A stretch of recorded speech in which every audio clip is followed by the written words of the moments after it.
It's the second of our series of the fall conference. We have 2 more next week, and it's a great pleasure this evening to welcome back the folks from Learn. Last year, they gave a wonderful presentation, and we know it'll be the same again this year. So we have 3 speakers this evening, actually. So the topic is learning about all the services that and the resources that Learn provides to our community. So not only our children, but the parents, as well as the whole community at large. And this evening, we're very happy to welcome Debbie Horrocks, who is the director of the Provincial Resource Team, as well as Christine Truesdale, who is the director of Pedagogical Services and Educational Technology. And finally, Dianne Conrad, who is the director of the Virtual Campus. So without further ado, I'm happy to hand over the baton or whatever it is to the 3 of you. And thank you so much for joining us tonight. Thank you very much for the introductions. We're pleased to be here today, and we're going to try to zoom through, no pun intended, some of the services that we offer for the community. So I'm Christine Truesdale, the Director of Pedagogical Services. I'm just going to introduce what Learn is a little bit to you first, and introduce what resources my team has, and then I'll hand it off to Dianne and then to Debbie. So Learn, if you don't know about us, we're a nonprofit that's funded by the Canada Quebec Entente for minority language education and other parts of the ministry in Quebec, and we do have funding from other partners as well. We serve the English-speaking community in Quebec, which includes educators, students, parents, and the community at large, primarily for K to 11 in terms of the support that we give to schools. We support the 9 school boards. We work in partnership with them, the special status boards, private schools that are part of the English system, and the Association of Jewish Day Schools. We've been around for almost 17 years as well. So we have, we work together as an organization, but we do have 3 teams that have different areas of focus. So the Pedagogical Services team works primarily with educators and pedagogical consultants in our school boards. We offer professional development for teachers, pedagogical support. So sometimes we are in the classroom.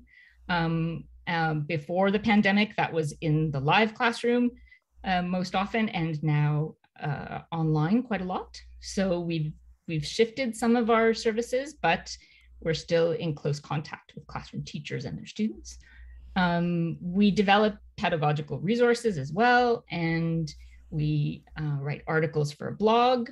The primary audience is teachers, but sometimes we have, and with our colleagues, some articles that are of interest to parents as well. And we partner with different organizations and sometimes the Francophone sector too, to offer educational resources to our teachers and our students. And the Virtual Campus team, which is headed by Dianne, coordinates online and blended learning with the community. So we offer it with the school boards to help them to offer services to their students when, in some cases, there are, well, she'll talk about it some more, but primarily with the school board. So we don't necessarily offer courses directly to students, but in partnership. And coordination for summer school as well, that's offered in the same way in partnership with the boards. They also develop some resources for students and coordinate a large online tutoring program for students in our system. And Debbie Horrocks is the director of the Provincial Resource Team that provides support to the network of community learning centers in the English system, and she'll be talking to you about that. So they help develop partnerships with provincial partners, but also help local schools and school boards to develop local partnerships to help connect the community to the school and the school to the community, and become the hub in a lot of cases of the English-speaking community in different regions. So that's the quick overview. In terms of pedagogical services, like I was saying, we work primarily with educators, and we are in contact with students. So today, what I'm going to talk about is primarily resources that can be of interest to parents and that parents and students can have access to directly. So I'm going to share 3 different resources that we have that might be of interest. One of them is a series of online resources that are called Howtos. I'll get into that a little bit more specifically. And those are resources across different subjects and levels. Something called Mission FLS, which are a series of challenges that we developed that could be done at home during the pandemic, but we've adapted them so they could be used in any context, really. And they're meant to be helping the development of French as a second language in everyday life, basically. So to help bring the French that kids are learning in school out into the real world so they can actually practice using French in a real context, which we think is really important. And the third thing, Accent Quebec, which is a website that we've developed in partnership with partners that I'll talk about soon, to help English families, Anglo families, English-speaking families connect with Francophone culture and get some more exposure to the language. Again, outside the classroom, there are some resources for teachers there too, but for families, there are quite a few interesting resources. So I'll get into the how-to part. So the how-tos are available on our website in the section that's the green section for students. There's a little menu item. You click in that how-to section and you will see a series of different how-tos by subject. They're meant primarily for grade 5, 6 elementary or for secondary students. So there are some examples for English language arts, how to write a letter, how to write an article, how to create a comic strip. In math, we have creating a lab report, a math memory aid, these kinds of things. In Français langue seconde, we have quite a few as well to support the writing process, to write different types of texts, to do an oral presentation. So they follow the same structure for different subjects and different topics. So I'll give you an example right now. So the example is how to write a letter. So you'll see in the center there, you have a description of the type of task that might be given to the student. There's a little video to break things down and explain it to them in more detail, providing some context on that sidebar on the right to explain when it might be useful to write a letter, why we write one, who we would write one to. And then underneath, you'll see different types of tools. So there are samples of letters. In this case, there's a friendly letter and a formal letter. And here in this section, you'll see it breaks down the letter writing into 4 different steps. And there are some revision tools. So basically, for each subject, we follow the same structure. And they can be really useful to use in the classroom, but also at home if your child needs some help. So my next example is Mission FLS. Like I said, this was developed during the pandemic when students were learning at home. And there are different kinds of challenges that can be done. Some of them are fun, like playing a board game in French with your family, or watching a French TV show, or going out and doing your groceries with a French grocery list. So different types of activities to really help encourage. They're not lessons, they're not, grammar practice. They're really using French in a context in the real world. And we know about 40%, I think, Dianne, of the students who are coming to tutoring are coming to do some French. Exactly. And often that is the specific request we're getting, that families are saying, they're okay with their grammar, but they just aren't confident and comfortable speaking in a real life situation. So that's what I love about Mission FLS. Right. And then there's a section that's taking it to the next level, which gives you basically different kinds of explanations. So again, I'm going to go through a little sample on the next slide.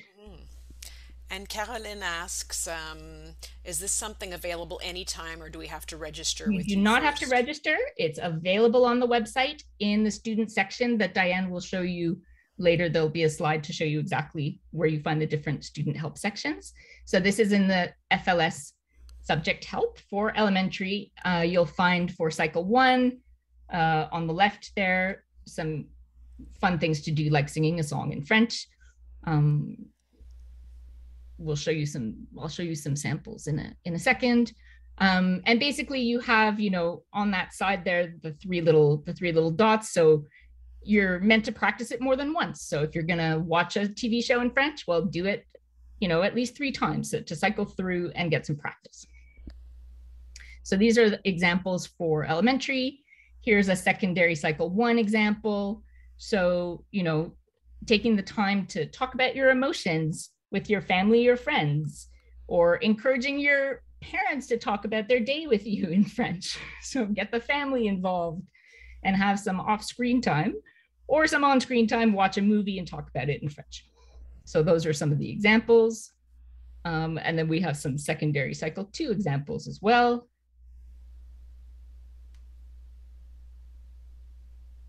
They're all on the site in different sections. And then just a little bit further on the next slide.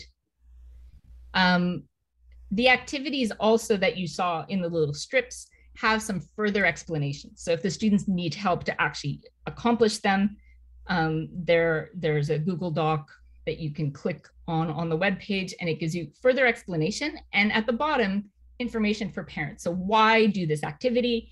It tells you what kinds of skills your kids are practicing if they do this.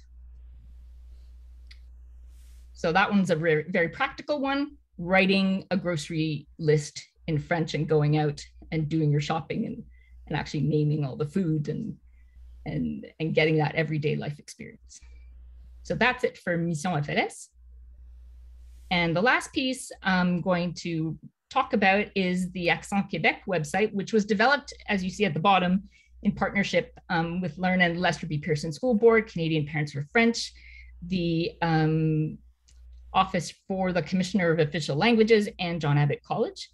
So it's a website that, the website itself is in English and in French, and it offers different kinds of activities that can be done as a family to get more exposure to French.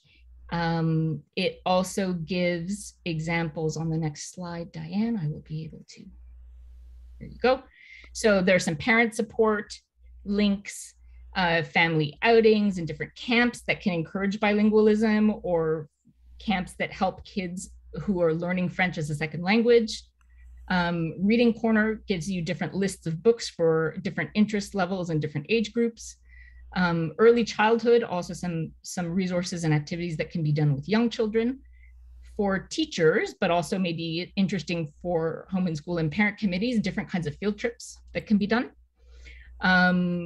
Contests that are available, some different linguistic exchange programs that are available for schools, also different opportunities to learn French outside of school, and for students who are older, employment and volunteering programs and things that kids could do to improve their French. There are some programs that have been put out by the provincial government recently to help the English-speaking community and students in the English-speaking community get work experiences in French to practice their French.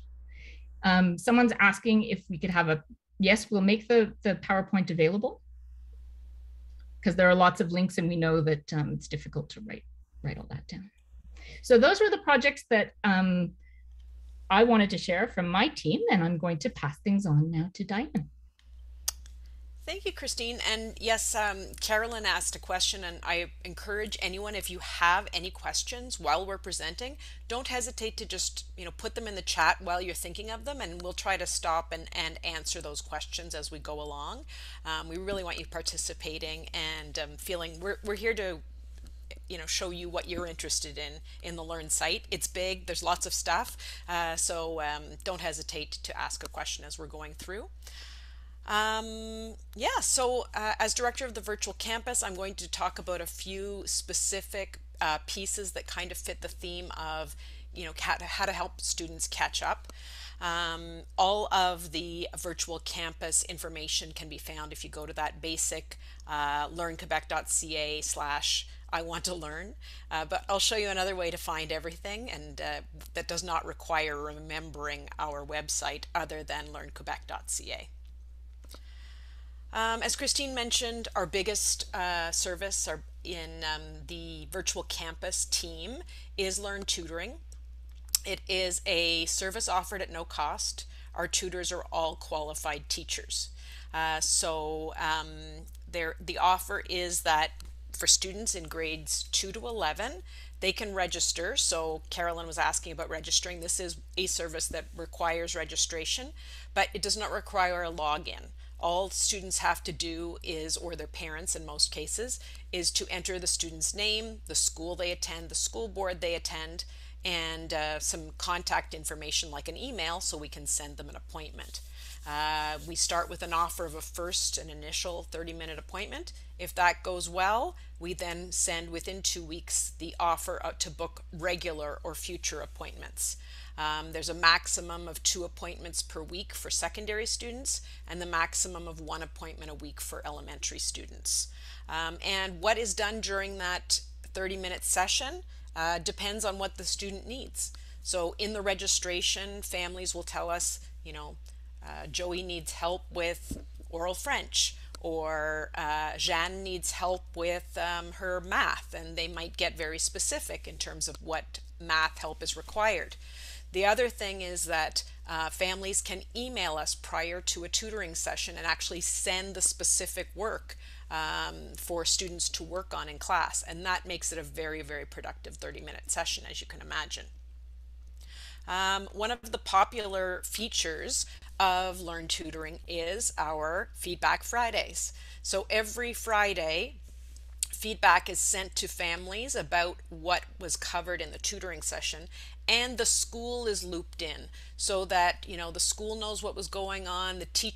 We have teachers sometimes reach out to us to give us suggestions as to what the child could work on that would help them most, which is a wonderful connection to make, as you can imagine, to support the child. That is always to make sure parents know exactly what's going on in the tutoring session. Of course, some parents are very close by and will ask questions directly to the tutor as well, particularly as they're beginning, and I would do the same if I had an elementary level child starting tutoring for sure. And so our winter session, our fall winter session is happening now. It runs till February 24th. We take a break in March, and then we come back for that final sprint into the exams at the end of the year in June. So it's a fairly simple address to remember to register. It's learnquebec.ca/tutoring. And when you get this presentation, you'll see there's a section called FAQ, and again, that's frequently asked questions. So again, learnquebec.ca/FAQ will answer any question you could possibly think about the Learn service, and it's helpful to parents because I know that there are a lot of things that they're wondering about. How does this happen? When should I expect this? And so we've tried to we're constantly adding, actually, when we get new questions posed to us, we try to add those to our list. And as I mentioned, if you do book an appointment, there are some things that you can do to help make that a more effective appointment. I've listed them here. And that's just to make sure, because some people say, oh, it's only half an hour. Half an hour of targeted support with a qualified teacher is gold, let me tell you. And a lot of parents actually say they appreciate, especially for the younger students, an hour is a long time to have a tutoring session. So 30 minutes seems to be the sweet spot. If you're looking for something though that you can access anytime, Christine's resources that she mentioned, you can access anytime. There's no registration, there's no appointment, they're available for you. Class Marker is another great resource available for secondary students. So what it is, it's self-tests. so the student can go through and practice a test on all the topics in the subjects that you see listed here. And then detailed feedback is provided. And then the nice thing is that they can do the test multiple times. So once they've done the test, they have feedback on how they did and what the correct answer should have been. Then they can try it again after a little more study or practice. So a great resource, as you can imagine, heading into tests or examinations.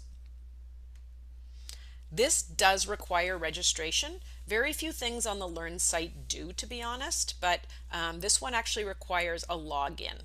So anything that we have that's a license that we share with the community does require a login. But the good news is that school boards have made this a lot easier for most school boards. So you can see there's quite a long list there of a lot of the English school boards, as well as a couple of private schools that have set up single sign-on. So when you go to the website, you'll see there's going to be a yellow bar, just like you see here, and it will prompt you to click here to see if your board is listed. When you click there, it will tell you how to log in if you are part of any one of these boards. And obviously your students will have, your children will have those logins for them to use, and they'll be available from their school board. Basically what you'll be doing is, I think, going through your own school board portal to access Learn, but the instructions will be provided.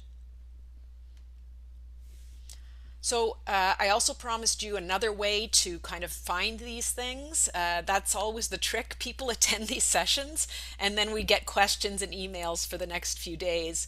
Okay, you showed me something about tutoring. Where do I find that? Or you showed me that cool Mission FLS. Where do I find it?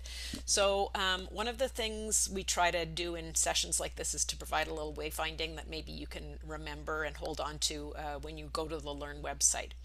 So almost all the resources for students, when you log in, you're going to see at the top educators, students, parents, community learning centers. So, you know, the things that you're looking for as parents, you're probably going to go under students. And you'll see there are sections for elementary and secondary subject help.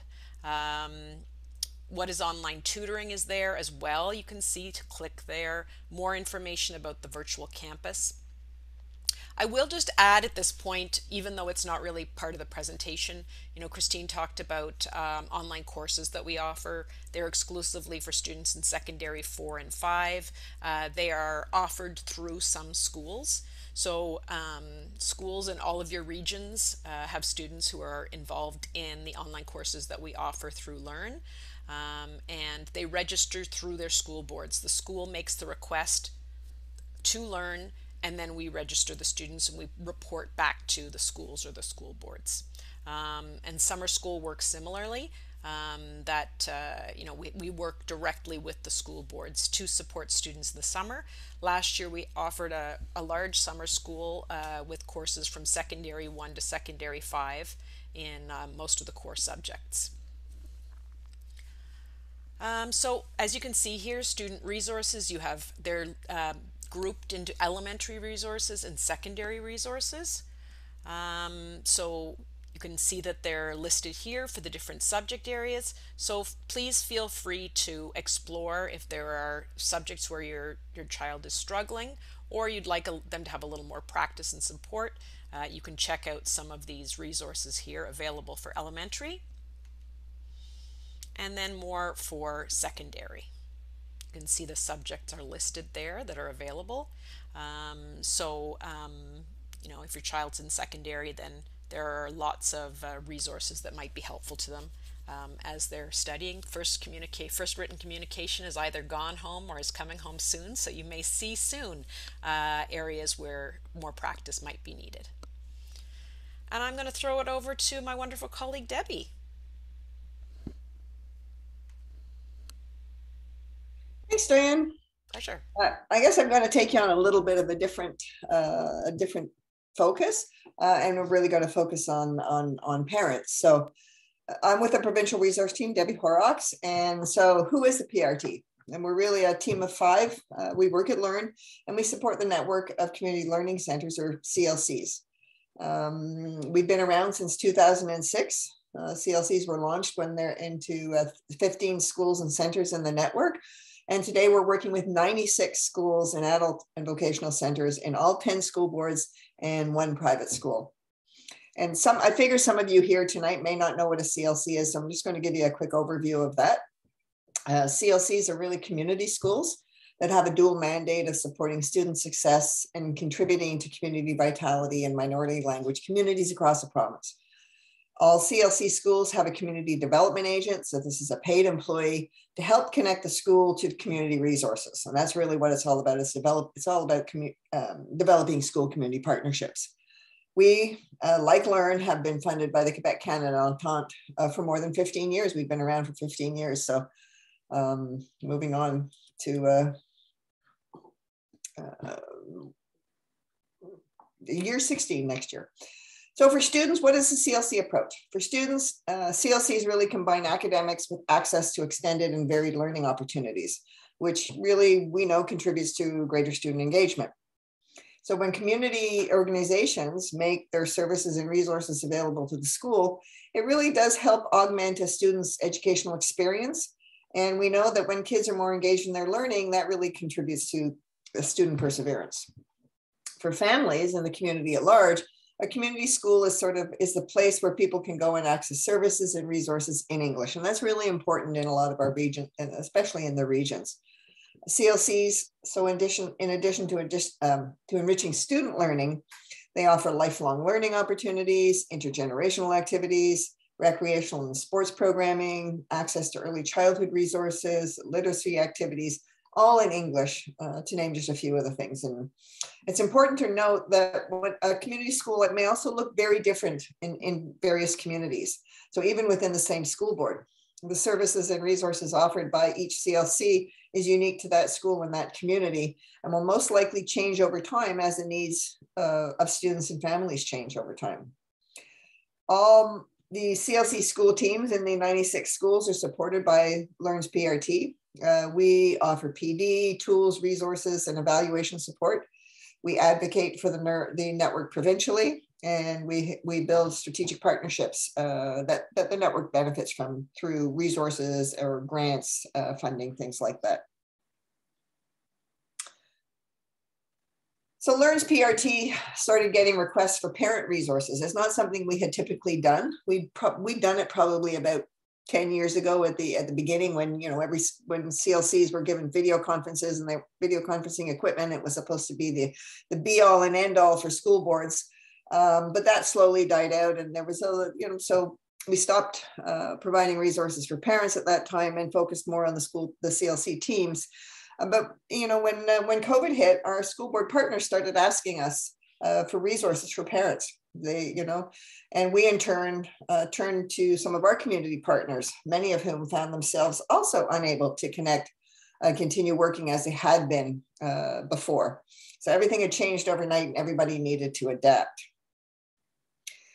When everything went virtual, we introduced a series of webinars for parents and families, designed not only for knowledge sharing, but also to offer some release from the stress of dealing with the pandemic.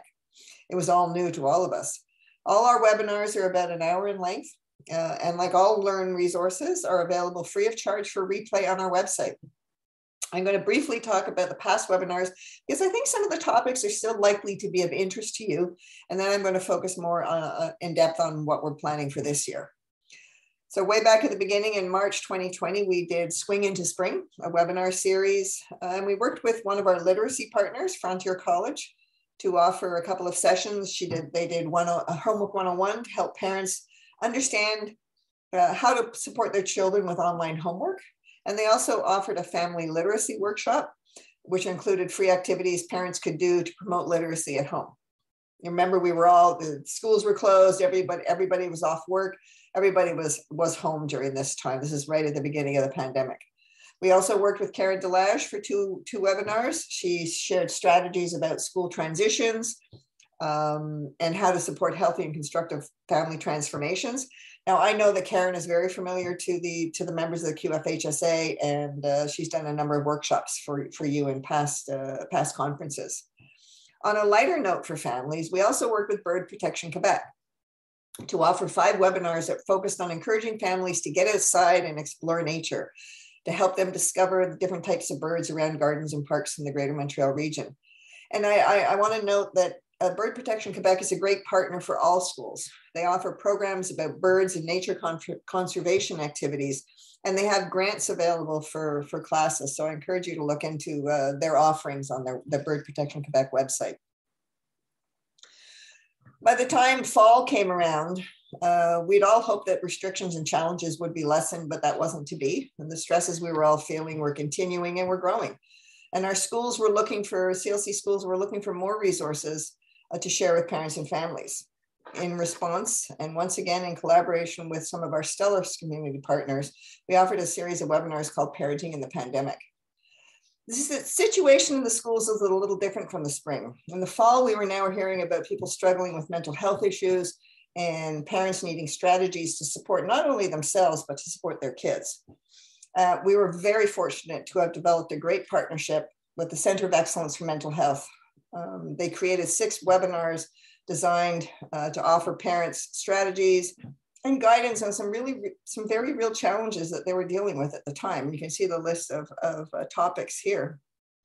The Centers of Excellence are a really unique and important resource for the English school boards because they offer support and expertise to school teams, and they organize programs and adapt teaching methods to assist students with particular learning needs. For our webinars, however, they turned their expertise to focus on the needs of parents and students. The series was tremendously popular and people continue to watch the replays on our YouTube channel.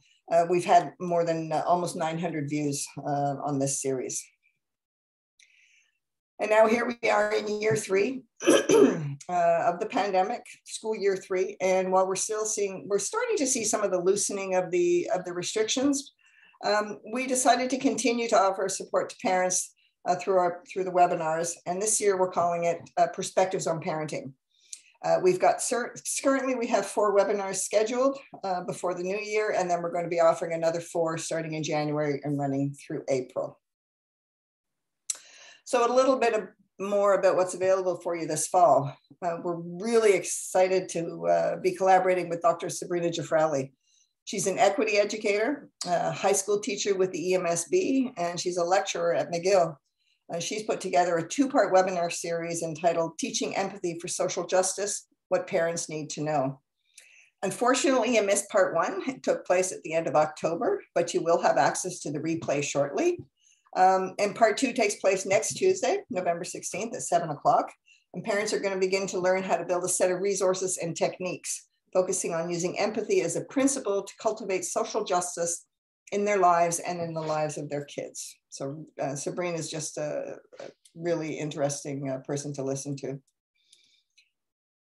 Once again, we are lucky to be collaborating again with the Center of Excellence for Mental Health. They're going to be doing a series of 4 webinars for us. The first session is on the 30th of November, and it's called Creating Positive Relationships with Your Children and Maintaining Them During Difficult Times. The session is going to explore ways for parents to build and maintain healthy relationships with their kids, how to navigate those relationships as your kids grow and develop, and then explore ways to foster and build connections in your families. We are still, the remaining 3 webinars that we're going to do with CEMH are still under development, but we hope to be able to announce them before Christmas, so stay tuned on the Learn website. The final webinar before the new year is another collaboration with the Center of Excellence, this time the Center of Excellence for Physically, Intellectually, and Multi-Challenged. It's an information session for parents of elementary age kids, who have students with special needs, and it's an overview of the educational programs, resources, and external services for kids children aged 4 to 12. Participating parents will also receive a complimentary digital resource, a reference tool from the center, and the presenters are going to be available to answer your questions following the presentation. We will be offering a winter session of webinars, as I mentioned earlier, which is going to start at the end of January, but it's still under development. So visit the Learn website or the CLC Quebec Community School Network Facebook page for more details on the future webinars. And the last thing I want to bring to your attention is Learn's early childhood community project called the My Goodnight Bag. Many communities across Quebec, there's a lack of early childhood programming in English for young families. So to address this need and to help fill a gap, the PRT partnered with Community Health and Social Services Network, or the CHSSN, and Canadian Parents for French to develop an early childhood K-readiness project called the Goodnight Bag.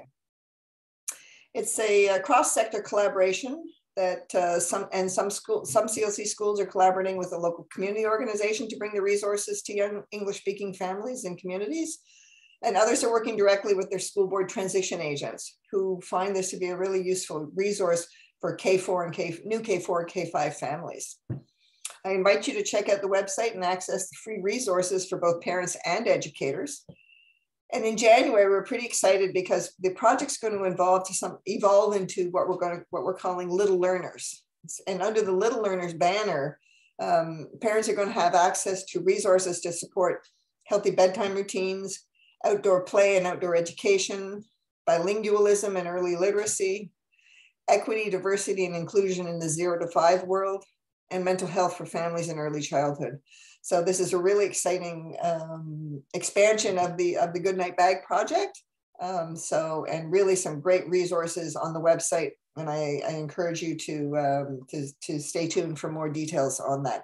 And that wraps it up for the provincial resource team, mostly just webinars for families. But yeah, that's it for me. So I don't know if anybody has questions or comments or. As Christine promised, we zoomed through everything. So if there's anything you'd like us to go back to or detail for you a little bit, we'd be happy to.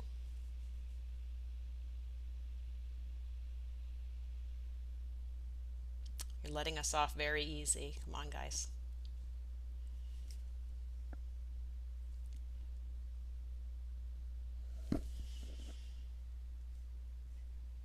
Hi, this is, I'm calling from Montreal. Hi, this is a great presentation. Thank you so much. Very informative. I have a question about the tutoring. So if the child has dyslexia, for example, do we need to inform the tutor about with regards to that in advance? That's a really good question, and I appreciate it, because the more the tutor knows in advance, the better. Because that's what a lot of families will do that. Even in their first request, when families make the first request, it's fairly an open text box. You know, we say, like, what does your child need help with, basically? And so some families will just say math or French. Or whatever, you know, it could be just the subject. But in some cases, we get quite a bit of information that's actually helpful, and we pass that information directly to the tutor, and that will help them, because certainly if you're working on languages, and the tutor knows that the child's dyslexic, then that's going to help them in terms of framing the work that they present. Okay, great. Or their expectations as well. You know, they'll understand that there is, the child's dyslexic. So, okay, and that will be through the registration, through the request. Okay. Yes. The good thing is, I mean, with tutoring, honestly, it's just the first appointment opens up the conversation and begins the communication with families, because as you know, the child works with different tutors or the same tutor sometimes, then that's a relationship built, and more information then can be exchanged back and forth through our tutoring email. We can forward information to the tutor who's going to be working with your child. Great, thank you. Thanks for the great question.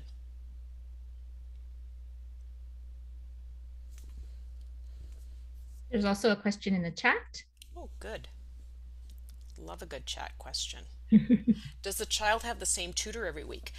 We try to, as much as possible. I will say that probably for the first appointment, It might not be the same tutor that then becomes the regular tutor. If we can, we will, and if it's a good fit, we will.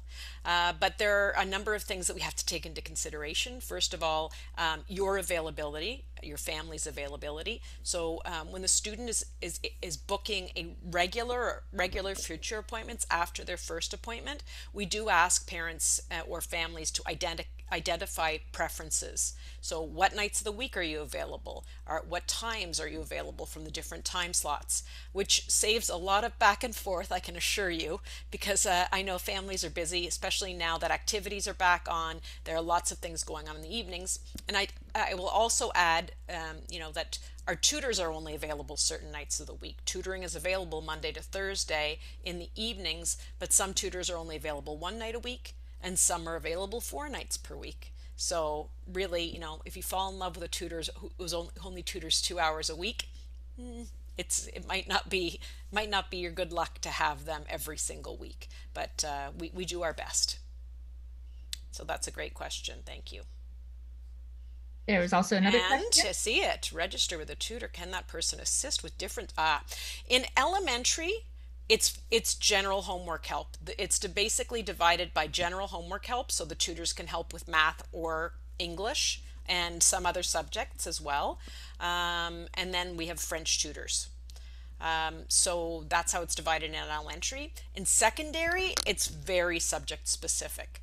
So, we have some tutors who can tutor any math or science course, for example, but some who only tutor secondary 4 math or secondary 3 math, etc. So it can be quite specific at the secondary level. So we don't have any general tutors who can, do it all, Jack or Jills of all trades. Tutoring is only offered on weekday evenings. The earliest appointment is 5 to 5:30, and the latest appointment is 8 to 8:30. And we really, for elementary level, we don't offer that many 8 to 8:30. We tend to get the feedback from parents that that's way too late for young ones.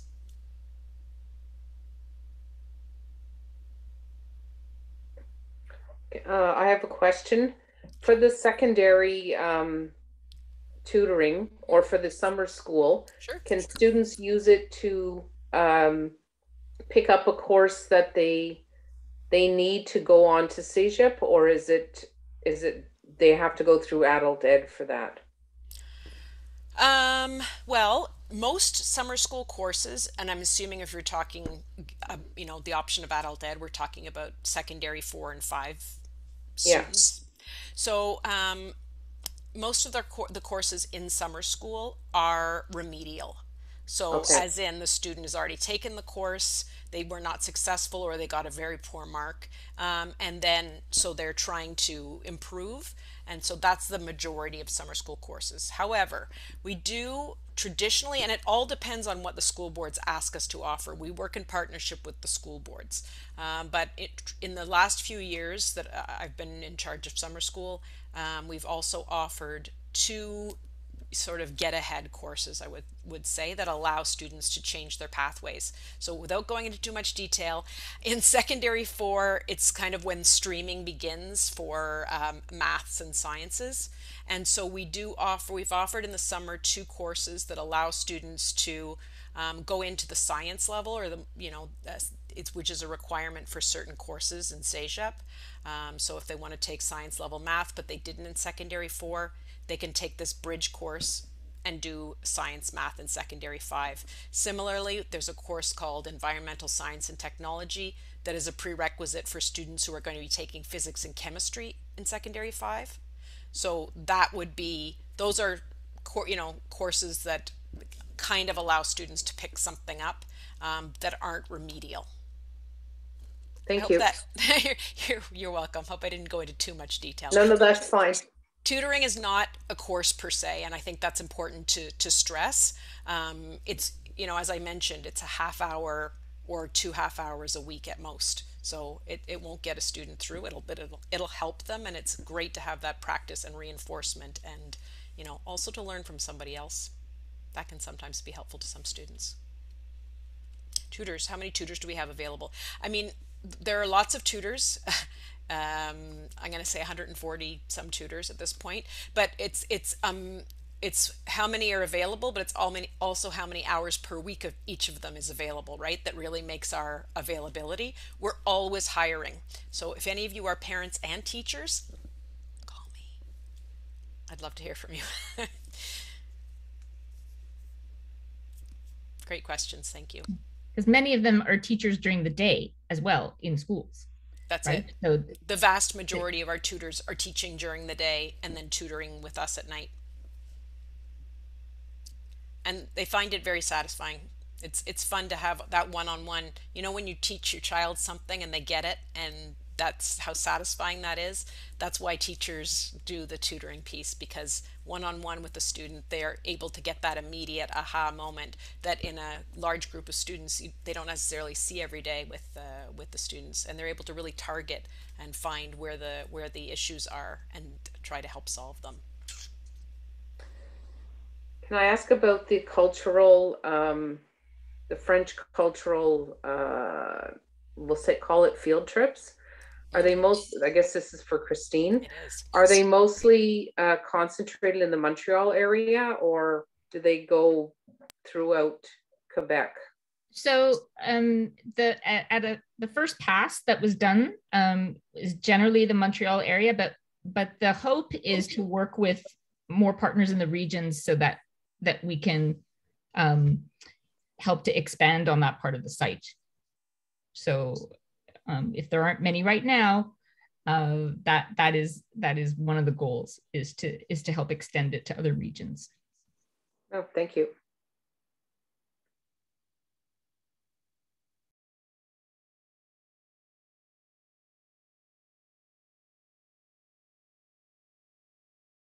There's a good question, and Mimi, the answer is, if in most cases at schools or school boards, they actually maintain a list of private tutors.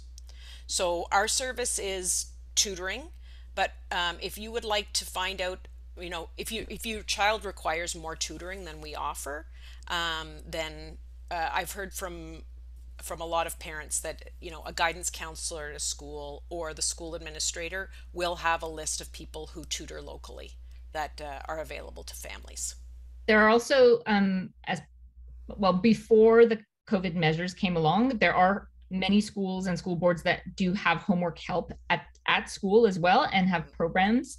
And then because of COVID, there are also additional measures that have been put in. So it is worth contacting the school to see what programs are available locally as well that could supplement what we can do.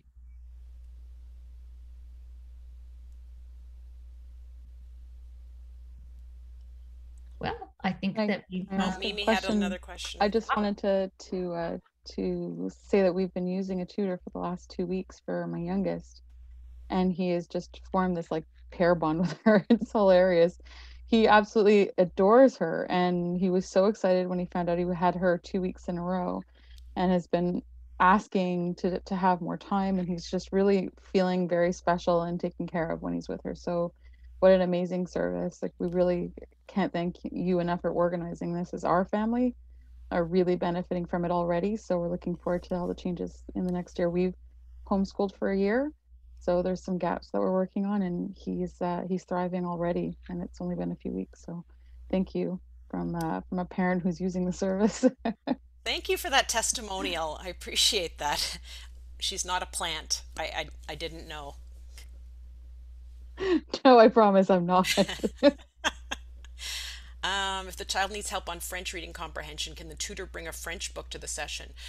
If there's something specific that a child is working on for the reading, then yes, you can take a picture of a couple of pages and they can work on it. But the tutors all have available reading comprehension or little stories or books that they can share with students during the session.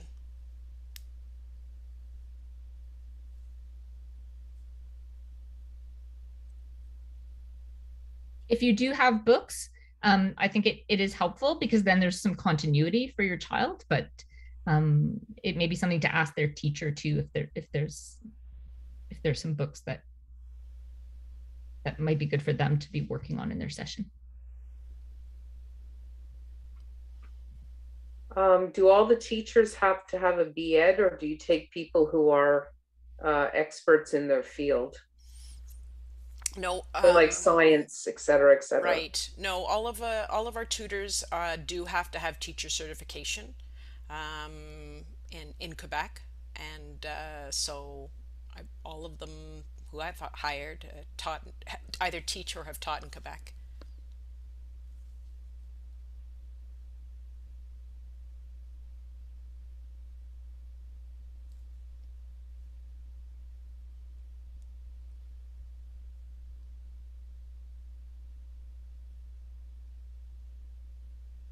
Well, it's been a pleasure. It's been a pleasure spending time with you all, hearing your great questions, seeing your attention, and hopefully you can find these things now that when you try to go back. And I think that there was mention of following our Facebook page. I will say honestly, for some great tips for parents and regarding education. There's usually some regular. The feed is pretty regularly updated on all of the on Twitter, Facebook, Instagram. So follow along and see what we're up to next. Well, can I say thanks? Because my goodness, I've learned a lot more about Learn than I thought I'd learned before. So it's been really good, because I knew of the tutoring, but my goodness, it's a whole world out there that you're serving, which is really quite lovely, actually. Thank you so much. Thank you. Thank you so much. Have a wonderful evening. I'll make sure that we send. Who should I send it to? Karen or the PowerPoint? We'll send the PowerPoint. Sure. Yeah. Okay. Yeah. I will send it to you, Karen, and you can get it distributed. Super. Okay. Perfect. Thank you. Thank you, everyone. Thank you. Night. Good night. Take care. Night. Bye-bye. Good night, everyone.